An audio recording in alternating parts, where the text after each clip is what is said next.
आज आपल्याला इयत्ता आठवी या वर्गाचे अलंकार हा भाग आपल्याला बघायचा आहे। एखादी आपण कथा वाचतो, एखादी कादंबरी वाचतो, एखादा सिनेमा पाहतो, एखादं नाटक पाहतो, एखादं नाटक वाचतो, एखादी कहाणी वाचतो, लेख वाचतो, ते जेव्हा आपल्याला रंजक वाटायला लागते, आपलं ते मनोरंजन करते, कशामुळे तर त्यामध्ये अलंकारिक भाषा वापरलेली असते। अलंकार म्हणजे भाषेचे भूषण। कारण अलंकारातूनच जसं एखाद्या व्यक्तीच्या अंगावर जर भरपूर दागदागिने असले तर तो व्यक्ती चांगला दिसतो, सुंदर दिसतो। तसं आपल्या भाषेला सुद्धा आपण अलंकाराने सजवायचे असते। आपल्या इयत्ता आठवीच्या वर्गामध्ये साधारणपणे अलंकार, वृत्त, समास, संधी हा जो भाग आहे, प्रयोग, विभक्ती प्रत्यय हा जो भाग आहे, हा भाग आपणाला नव्याने इयत्ता आठवीच्या वर्गामध्ये शिकायचा आहे। कारण अलंकार हा जो भाग आहे हा इयत्ता आठवीसाठी खूप नवीन आहे। वृत्त जो भाग आहे हा सुद्धा आठवीसाठी खूप नवीन आहे। परंतु आजच्या तासामध्ये आपणाला अलंकार हा भाग आपल्याला शिकायचा आहे। आता अलंकार म्हटल्यानंतर की भाषेचं भूषण हे तर आपण म्हणतोच। आपण जेव्हा एकमेकांशी संवाद साधत असतो त्यावेळेला सुद्धा चांगल्या प्रकारे जर आपली अलंकारिक भाषा असेल तर समोरच्याला ती ऐकायला चांगली वाटते। समजा एखादा पोथी वाचणारा असेल किंवा पोथीचा अर्थ सांगणारा असेल, अर्थ सांगणाऱ्याने जर अलंकारिक भाषेचा वापर त्या अर्थामध्ये, ओव्यांच्या अर्थामध्ये जर केलं तर ऐकणाऱ्याला ते खूप चांगलं वाटतं। आता उदाहरणामध्ये मी सांगितलं, समजा एक उदाहरण दिलं किंवा तुझे हस्ताक्षर खूप चांगले आहे, या ऐवजी जर मी म्हणालो की तुझे हस्ताक्षर मोत्यासारखे गोल सुंदर आहे, कारण वाक्य तेच आहे, परंतु त्या अक्षराला मी गोल मोत्याची उपमा दिलेली आहे। म्हणून या ठिकाणी ज्या काही गोष्टी येतात त्या शाळेचे मैदान स्वच्छ आहे आणि शाळेचे मैदान आरशासारखे स्वच्छ आहे, यामध्ये वाक्य तेच आहे, परंतु एक साधं वाक्य घेतलेलं आहे आणि अलंकार वापरून वाक्य घेतलेलं आहे। म्हणून अशाच पद्धतीने आपण घरामध्ये बोलत असताना साधारणपणे सर्रास अलंकारिक भाषा वापरत असतात। बरेचसे लोक म्हणी, वाक्प्रचार किंवा एकमेकांची उपमा दिली जाते आणि उपमा देऊन अलंकारिक भाषा वापरली जाते। तसेच अलंकार आपल्याला आज इयत्ता आठवीच्या वर्गामध्ये शिकायचे आहे। बघा, अलंकाराचे मुख्य दोन प्रकार आहेत। मुख्य जे प्रकार आहेत हे दोन प्रकार आहेत। म्हणजे दोन प्रकार कोणते आहेत? एक शब्दालंकार आणि दोन अर्थालंकार। हे दोन प्रकार मुख्य आहेत। एक शब्दालंकार आणि दोन अर्थालंकार, हे दोन प्रकार मुख्य आहेत। मग आता शब्दालंकारामध्ये कोणकोणते अलंकार येतात? तर बघा, शब्दालंकारामध्ये यमक अलंकार, अनुप्रास अलंकार आणि श्लेष अलंकार। आता श्लेष अलंकारामध्ये सुद्धा पुन्हा प्रकार, शब्द श्लेष वगैरे। मग आता यामध्ये शब्द अलंकारामध्ये आपल्याला इयत्ता आठवीच्या वर्गामध्ये फक्त दोनच अलंकारांचा अभ्यास करायचा आहे। त्यामध्ये यमक अलंकार आणि अनुप्रास अलंकार ह्या दोनच अलंकारांचा अभ्यास आपल्याला या 8वीच्या वर्गामध्ये करावयाचा आहे. त्यानंतर आहे दुसरा प्रकार, तो म्हणजे अर्थालंकार. अर्थालंकारामध्ये कोणकोणत्या अलंकारांचा समावेश होतो? त्यामध्ये उपमा अलंकार, उत्प्रेक्षा अलंकार, रूपक अलंकार, अपनहुती अलंकार, व्यतिरेक अलंकार आणि चेतन गुणोक्ती अलंकार. शब्द अलंकारामध्ये शब्दानुसार वाक्य सौंदर्य, भाषा सौंदर्य. अर्थालंकारामध्ये अर्थानुसार. मग आता जसं शब्दालंकारामध्ये आपल्याला यमक अलंकार आणि अनुप्रास अलंकार या दोन अलंकारांचाच फक्त अभ्यास इयत्ता 8वीच्या वर्गामध्ये आपल्याला करावयाचा आहे. आणि अर्थालंकारामध्ये उपमा अलंकार आणि उत्प्रेक्षा अलंकार ह्या दोनच अलंकारांचा अभ्यास आपल्याला इयत्ता 8वीच्या वर्गामध्ये करावयाचा आहे. म्हणजे एकूण 4 अलंकार 8वीच्या वर्गामध्ये आहेत. यमक अलंकार, अनुप्रास अलंकार, उपमा अलंकार आणि उत्प्रेक्षा अलंकार. ह्या 4 अलंकारांचा अभ्यास इयत्ता 8वीच्या वर्गामध्ये आपल्याला करावयाचा आहे. मग आता या ठिकाणी आपल्याला जर काही गोष्टी जर बघायच्या असतील, कारण अतिशय सोपा भाग आपल्याला आपल्या परीक्षेच्या कृतीपत्रिकेमध्ये तुम्हाला 2 अलंकार विचारले जातील. दोन्हीपैकी एका अलंकाराचं लक्षण आणि उदाहरण लिहा म्हणून सांगितलं जाईल. मग आता लक्षण म्हणजे काय की यमक अलंकाराची व्याख्या म्हणजे लक्षण, अनुप्रास अलंकाराची व्याख्या म्हणजे लक्षण, उपमा अलंकाराची व्याख्या म्हणजेच लक्षण, उत्प्रेक्षा अलंकाराची व्याख्या म्हणजेच लक्षण. परंतु आपण वृत्त असेल किंवा अलंकार असेल त्या ठिकाणी लक्षण म्हणूनच आपण संबोधतो. म्हणून यमक अलंकाराचं लक्षण आणि उदाहरण. आता या ठिकाणी शब्दालंकार आणि अर्थालंकार ह्या 2 बाबी अलंकाराचे मुख्य 2 प्रकार आहेत, ते आपण लक्षात ठेवले पाहिजे. त्यानंतर आपल्याला यमक अलंकाराचा अभ्यास करावयाचा आहे. एका अलंकाराचा अभ्यास आपल्याला या ठिकाणी करायचा आहे. यमक अलंकार जो आहे, यमक अलंकाराचा जेव्हा आपण अभ्यास करणार आहोत, कारण एखाद्या वेळेला ज्या वेळेला आपण बोलत असतो किंवा एखादं गाणं गुणगुणत असतो किंवा एखादी कविता गुणगुणत असतो किंवा एखादं ओव्या गुणगुणत असतो, त्यावेळेला त्या ठिकाणी साधारणपणे सर्रास वाक्याच्या शेवटी म्हणजे कवितेच्या चरणाच्या शेवटी एकच अक्षर किंवा शब्द वेगवेगळ्या अर्थाने येतो. वेगवेगळ्या अर्थाने येत असतो तेव्हा त्या ठिकाणी यमक हा अलंकार होत असतो. उदाहरणामध्ये शेतामध्ये माझी खोप, तिला बोराटीची झाप. आता वर शब्द आला खोप, खाली आला शब्द झाप. मग आता खोप आणि झाप हे 2 शब्द जरी वेगवेगळे असले तरी शेवटचं जे अक्षर आहे हे अक्षर एकच आहे. त्याला आपण यमक अलंकार असं म्हणत असतो. की लक्षणामध्ये जर आपल्याला सांगायचं म्हटलं, यमक अलंकारामध्ये जर सांगायचं म्हटलं की तुम्हाला आता सांगितलं किंवा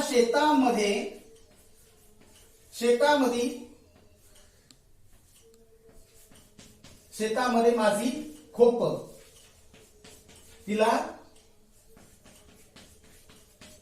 बोराटीची झाप. आता कवी इंद्रजित भालेराव यांच्या कवितेतील ही ओळ आहे, शेतामध्ये माझी खोप, तिला बोराटीची झाप. आता हे 2 शब्द कवितेच्या चरणाच्या शेवटी आलेले आहेत. 2 शब्द वर आहे खोप आणि तिला खाली शब्द आहे झाप. झाप म्हणजे झापडी, दाराला लावणे. बोराटीची म्हणजे काटेरी, बोरीच्या काट्यापासून तयार केलेली एक झापडी त्या दरवाजाला लावायची. म्हणून कवी इंद्रजित भालेराव यांनी बाप या कवितेमध्ये शेतामध्ये माझी खोप, तिला बोराटीची झाप. आता बघा, तुम्ही कोणतेही घ्या, असा रंगारी श्रावण कविता आहे आपल्याला इयत्ता 8वीच्या वर्गामध्ये. त्यामध्ये कुठल्याही दोन ओळी तुम्ही लक्षात ठेवा. ते तुमच्या अलंकाराचं यमक अलंकाराचं उदाहरण होतील. किंवा आतापर्यंत 1ली पासून ते 8वी पर्यंत आपण काही कविता वाचल्या, कविता पाहिल्या, कविता पाठ केल्या. त्या कुठल्याही एखाद्या कवितेच्या दोन ओळी जर तुम्ही पाहिल्या, शेवटी फक्त हे वेगवेगळा शब्द वेगवेगळ्या अर्थाने किंवा आला आणि शेवटी एकच शब्द येतो, झाप खोप.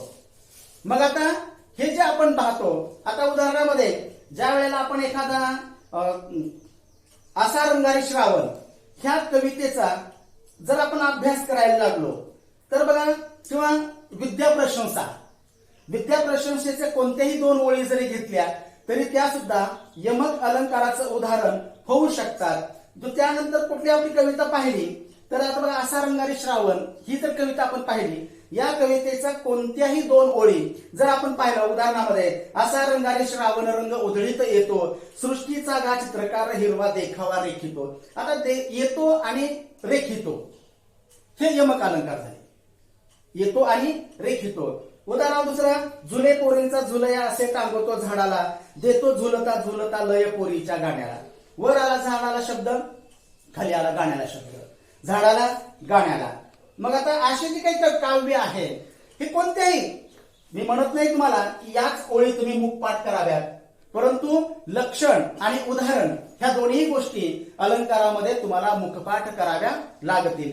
मना चंदनाचे परित्वा झिजावे, परी अंतरी सज्जना नीव वावे. आता वर आहे झिजावे, खाली आलं नीव वावे. म्हणजे कवितेच्या चरणाच्या शेवटी मध्य किंवा ठराविक ठिकाणी एखादा शब्द किंवा एखादे अक्षर पुन्हा पुन्हा आल्यानंतर, वेगळ्या अर्थाने आल्यानंतर त्या ठिकाणी यमक अलंकार हा होतो. हे झालं या यमक अलंकाराचं लक्षण.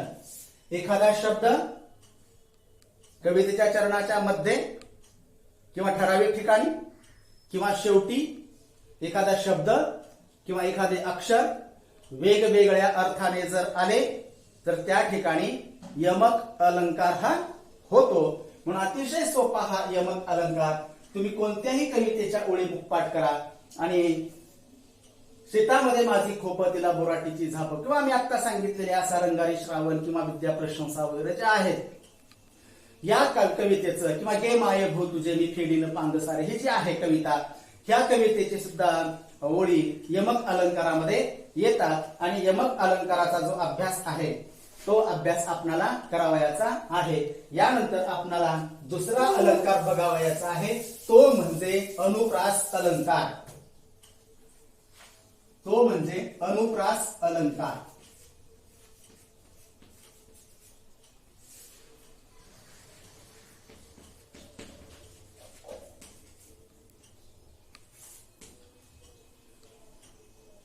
पहिला अलंकार आपण पाहिला यमक अलंकार. आता आपणाला दुसरा अलंकार पाहावयाचा आहे. दुसऱ्या अलंकाराचा अभ्यास आपल्याला या ठिकाणी करायचा आहे, तो म्हणजे अनुप्रास अलंकार. तर बऱ्याचशा वेळेला काय होतं, एखाद्या वाक्यामध्ये एकाच अक्षराची पुनरावृत्ती होते, एकच अक्षर पुन्हा पुन्हा येतं आणि त्या वाक्याला सौंदर्य प्राप्त होतं.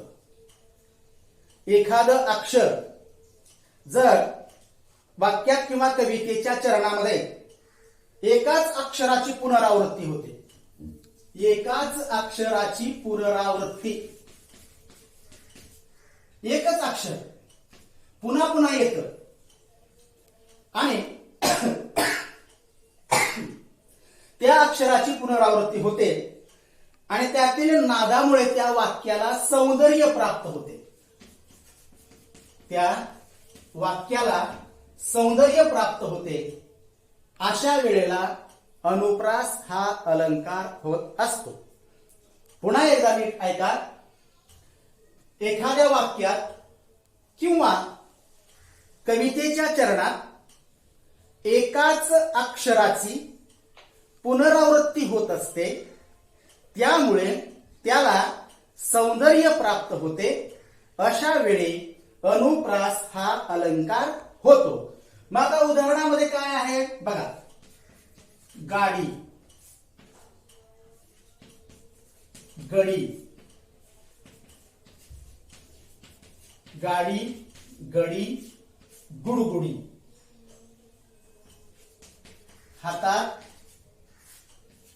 सत्तेची, गाडी, गडी, गुडगुडी, हातात सत्तेची छडी. आता बघा या वाक्याकडे जर तुम्ही पाहिलं तर ड हे जे अक्षर आहे ह्या ड अक्षराची पुनरावृत्ती झालेली आहे. आपण काय घेतलं लक्षात की अनुप्रास अलंकारामध्ये एखाद्या वाक्यात किंवा कवितेच्या चरणामध्ये एकाच अक्षराची एकच अक्षर पुन्हा पुन्हा येतं म्हणजेच पुनरावृत्ती होते. एकाच अक्षराची पुनरावृत्ती होते त्यामुळे त्या वाक्याला किंवा कवितेच्या चरणाला सौंदर्य प्राप्त होते. म्हणून अशा वेळेला त्या ठिकाणी अनुप्रास हा अलंकार होत असतो. गाडी, गडी, गुडगुडी, हातात सत्तेची छडी. ड अक्षराची पुनरावृत्ती म्हणजे एकच अक्षर पुन्हा पुन्हा येत असतं. काकाने, काकूचा, कोरा, कागद, कात्रीने, करा करा, कापून, कचरा, कुंडीत टाकला. तर बघा याच्यामध्ये एकच अक्षर पुन्हा पुन्हा आलेलं आहे आणि पुन्हा पुन्हा आलेलं असताना सुद्धा त्यामुळे त्याला काय झालं एक सौंदर्य प्राप्त झालं. म्हणून हा अनुप्रास अलंकार. शब्द अलंकाराचे दोनच प्रकार आपल्याला इयत्ता 8वी मध्ये अभ्यासायचे आहेत. त्यामध्ये आपण यमक अलंकार आणि अनुप्रास अलंकार ह्या दोन अलंकारांचा अभ्यास आपण या ठिकाणी केला. आता आपल्याला पुढचा जो अलंकार आहे आपल्या 8वीच्या पाठ्यपुस्तकामध्ये पेज नंबर 54 आणि 55 वर सुद्धा आणखी जास्त भाग अभ्यासण्यासाठी अलंकारांचा आहे. त्याच्यानंतर आपल्याला पुढचा जो भाग बघायचा आहे तो म्हणजे यमक अलंकारानंतर अनुप्रास अलंकारानंतर अर्थालंकाराकडे आपण वळणार आहोत. आणि अर्थालंकाराचे जे प्रकार आहेत त्यामध्ये उपमा अलंकार हा पहिला भाग. आपल्याला उपमा अलंकाराचा भाग बघायचा आहे.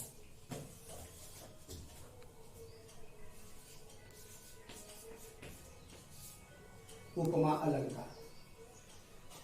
उपमा अलंकारामध्ये थोडस अभ्यास करत असताना काही बाबी लक्षामध्ये घेणं गरजेचं आहे. प्रथमतः उपमेय आणि उपमान आणि साधर्म्यवाचक शब्द. साधर्म्यवाचक शब्द यांचा अभ्यास करणं गरजेचं आहे. अगोदर प्रथमतः उपमेय म्हणजे काय, उपमान म्हणजे काय या गोष्टी आपण करून घेणं गरजेचं आहे. त्यामध्ये उपमेय म्हणजे ज्याला उपमा द्यायची ते, ज्याला उपमा द्यायची ते. आणि उपमान म्हणजे ज्याची उपमा द्यायची ते. आणि साधर्म्यवाचक शब्द म्हणजे दोघांमध्ये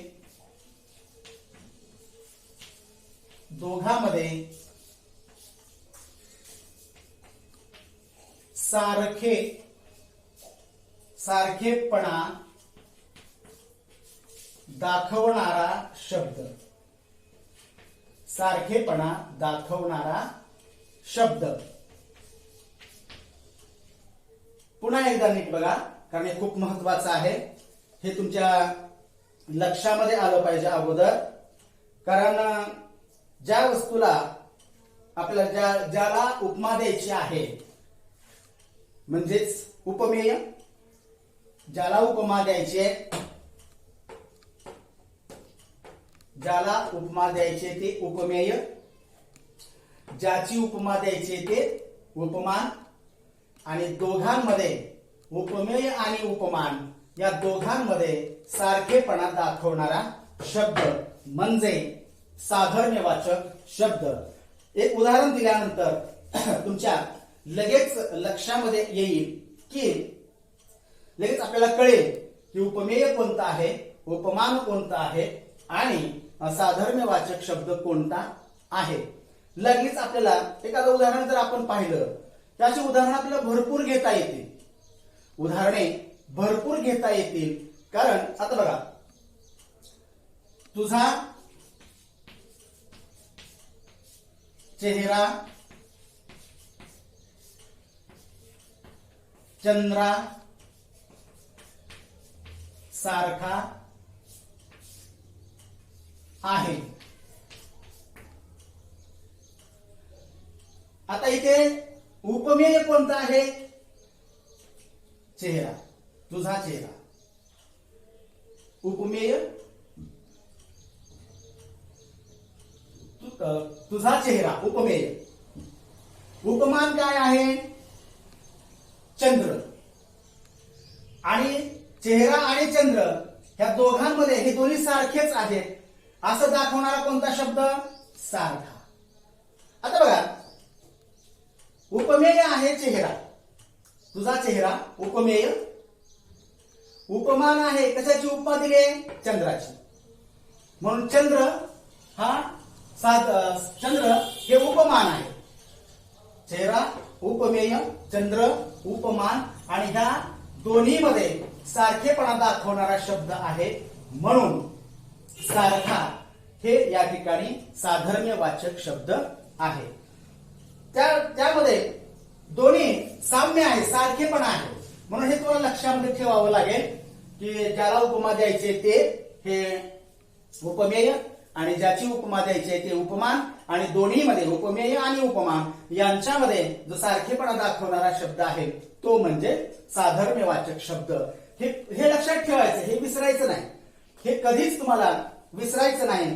त्यानंतर आपल्याला बघायचंय तेव्हा उपमान, उपमा अलंकार कशाला म्हणतात? उपमा अलंकार कशाला म्हणतात हे आपण उपमा अलंकाराची काही म्हणजे उपमेय कशाला म्हणायचं, कारण यापुढं आपल्याला संपूर्णतः भाग उपमेय आणि उपमान याच बाबीवर, याच शब्दावर सगळा भाग यापुढील अर्थालंकारामध्ये हा सगळा भाग आपण लक्षामध्ये ठेवला पाहिजे. मग आता यामध्ये उपमेय आणि उपमान यांच्यामध्ये साम्य असतं, आणि उपमा अलंकार ओळखायचा कसा? उपमा अलंकार जो आहे ओळखायचा कसा? तर त्यामध्ये हे साम्य दाखवण्यासाठी उपमेय आणि उपमान यांच्यामध्ये सारखेपणा दाखवण्यासाठी सम, समान, सारखा, प्रमाणे, परी, गत असे काही शब्द येतात, साधर्म्यवाचक शब्द आहेत. हे जे आता मी वाचले, सम, सारखा, समान, प्रमाणे, परी, गत, हे जे आहेत हे काय आहेत? हे साधर्म्यवाचक शब्द आहेत. आणि उपमा अलंकारामध्ये हे साधर्म्यवाचक शब्द येतात. म्हणून दोन वस्तूंमधील सारखेपणा अतिशय चमत्कारिकरित्या हे दाखवलं जातं, त्या ठिकाणी उपमा अलंकार होत असतो. हे झालं उपमा अलंकाराचं लक्षण, म्हणजे उपमेय आणि उपमान यांच्यामध्ये साम्य दाखवलं जातं, या ठिकाणी हा उपमा अलंकार होत असतो. मग आता मी आता कोणताही उदाहरण घ्या तुम्ही, तेव्हा छत्रपती शिवाजी महाराज हे सिंहासारखे शूर होते. छत्रपती शिवाजी महाराज हे सिंहासारखे शूर होते, किंवा शाळेचे मैदान हे आरशासारखे स्वच्छ आहे. म्हणजे अशा पद्धतीने जे काही सारखे, सम, समान, प्रमाणे, परी, गत असे जर शब्द आले साधर्म्यवाचक शब्द, तर त्या ठिकाणी हा उपमा अलंकार हा होत असतो. त्यानंतर आपल्याला 8वीच्या शेवटच्या अलंकाराचा अभ्यास करायचा आहे, तो म्हणजे उत्प्रेक्षा.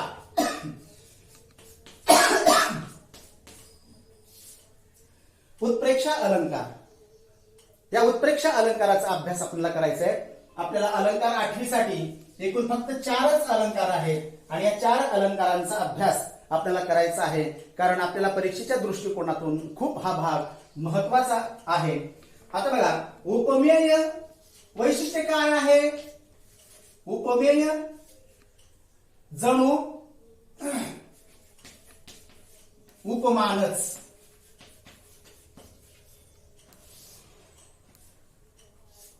उपमेय जणू उपमानच. उपमेय जणू उपमानच आहे असे वर्णन जेथे येते त्या ठिकाणी उत्प्रेक्षा हा अलंकार होतो. आता म्हणजे आता हे अलंकार जे आहेत, म्हणजे या ठिकाणी आपल्याला बघा कोणतीही उदाहरणं सांगता येतील, कारण जणू उपमेय उपमेय जणू उपमानच आहे. मग आता या ठिकाणी या अलंकारामध्ये काय ओळखायचं? वैशिष्ट्य अलंकाराचे. जणू, जणू काय, जणू, जणू काय, जेवी, जेवी, गमे, जेवी, गमे, वाटे, भासे, भासे, की, जसे, तसे, जसे तसे, कितीतरी शब्द येतात. म्हणजे उत्प्रेक्षा अलंकारामध्ये उपमेय जणू उपमानच आहे असे वर्णन जेथे येते तेथे हा उत्प्रेक्षा हा अलंकार होतो. आणि उत्प्रेक्षा अलंकारामध्ये दोन सारखेपणा दाखवण्यासाठी किंवा जणू म्हणजे उपमेय हे उपमानच आहे.